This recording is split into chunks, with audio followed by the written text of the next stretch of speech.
Epson L3110 প্রিন্টে যদি blank page বেরোয়, ধরুন প্রিন্ট দিচ্ছেন আর ব্ল্যাঙ্ক আসছে, তাহলে এর সমস্যার সমাধান কী করে করবেন। প্রথমে দেখুন প্রিন্টারটার এখানে পাওয়ার বাটন আছে, ব্ল্যাক আছে, কালার আছে এবং রিসেট আছে। এটাকে টিপে ধরুন 1 2 3 4 5, এবার ছেড়ে দেন। ছেড়ে দেওয়ার পরে দেখুন একটা আওয়াজ হচ্ছে এবং এর ফলে কি হয়, এর ফলে হেডে যদি কালি না থাকে তাহলে এই যে এই অপশান থেকে এখান থেকে কালি হেডে পৌঁছে যাবে, আর হেডে পৌঁছে গেলেই কালি তখন প্রিন্ট আউট দেবে। দেখুন আমি এটাকে সুইচ দিয়ে কিছুক্ষণ অপেক্ষা করব, অপেক্ষা করার পর আমরা প্রিন্ট দিয়ে দেখব যে আমার মেশিনটা ঠিক হয়েছে কিনা। এই ঢাকনাটা খুলে দেখতে পাবেন এর ভিতরে এই যে এই তারগুলোর মধ্যে কালি যাবে, কালি গিয়ে হেডেতে পৌঁছাবে। এই ঢাকনাটা লাগিয়ে দেন এবং যতক্ষণ না এই লাইটটা স্থির হয়ে দাঁড়াচ্ছে ততক্ষণ আপনি অপেক্ষা করবেন।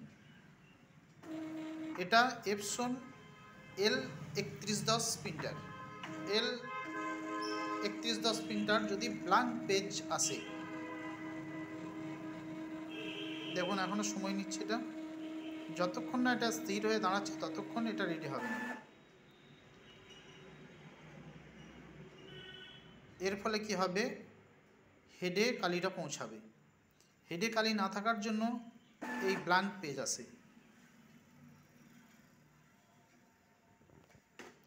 একটু অপেক্ষা করুন, ঢাকনাটা তুললে বুঝতে পারবেন এখানে আমার পেজ দেওয়া আছে জেরক্স করে চেক করার জন্য।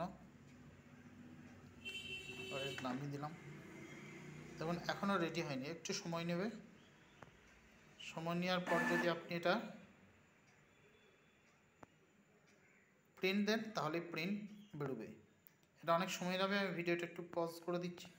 দেখুন এই লাইটটা স্থিরভাবে দাঁড়িয়ে গেছে, অর্থাৎ আমার যে কাজটা ছিল সেই প্রসেসটা শেষ হয়েছে।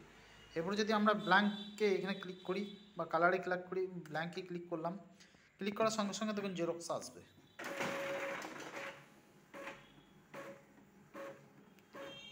যদি দেখেন প্রিন্ট আসে তাহলে জানবেন আপনার কাজটা হয়ে গেছে, না হলে আপনার প্রিন্টটা ওপেন করতে হবে।